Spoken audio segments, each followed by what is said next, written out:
Good morning সবাইকে, welcome back to my channel. তো চলে আসলাম একটা নতুন ভিডিও নিয়ে। আর সকাল সকাল ঘুম থেকে উঠেই ফ্রেশ হয়ে নিয়েছি। এবার করবো ব্রেকফাস্ট। আর সবচেয়ে পছন্দের একটা খাবার আমার ইডলি।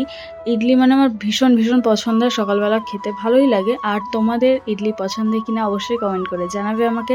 আর এখানে ইডলিটাকে একটু ভালো মানে একটু টেস্টি বানানোর জন্য আমি একটু গোলমরিচের গুঁড়ো দিয়ে দিয়েছি, যেটা আমার বেশ ভালো লাগে, কারণ ইডলিতে অতটা পরিমাণ ঝাল হয় না।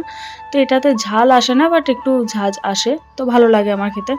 তো একটু গোলমরিচের গুঁড়ো দিয়ে খাচ্ছিলাম, দারুণ লাগছিলো খেতে। আর ইডলিটা সত্যি আজকে বানানো ভালো হয়েছিল। হয়তো সব দিন সাম্বার ভালো থাকে না, বা সব জায়গার সাম্বার আমার খেতে ভালো লাগে না, বাট এইটা দারুণ লেগেছিলো। তো খাওয়া দাওয়া করে আমি ভুলে গেছিলাম ব্লগ বানাচ্ছিলাম, তো আমি রান্না এখানে শুরু করে দিয়েছি। ভাত হয়ে গেছে, এখানে একটা পুঁই শাকের চচ্চড়ি বানিয়েছি, সেটাও হয়ে গেছে। এবার করছি মাছের ঝোল। তো সেই সময় মনে পড়েছে, তাই ক্যামেরাটা অন করে ছোট্ট একটা ক্লিপ নিয়ে নিয়েছি। এখানে দেখো রান্না আমার কমপ্লিট হয়ে গেছে, তো আমি খেতেও বসে পড়েছি। পুঁই শাক দিয়ে মাছের ঝোল দিয়ে ভাত খেয়ে নিয়েছি আমি। আর এই বৃষ্টির ভিডিওটা দেখছি, এটা আমি আগের দিন দুপুরবেলা যে প্রচণ্ড শিলাবৃষ্টি হয়েছিল আমাদের এখানে, সেই সময়কার ক্লিপ তুলে রেখেছিলাম, কিন্তু আমার শেয়ার করা হয়নি। আর এখানে দেখো ঘরের মধ্যে আমার শিল ঢুকে গেছে, মানে আমি বাইরে বেরোতেই লাগেনি, ঘরের মধ্যে অটোমেটিক্যালি শিল চলে এসছে।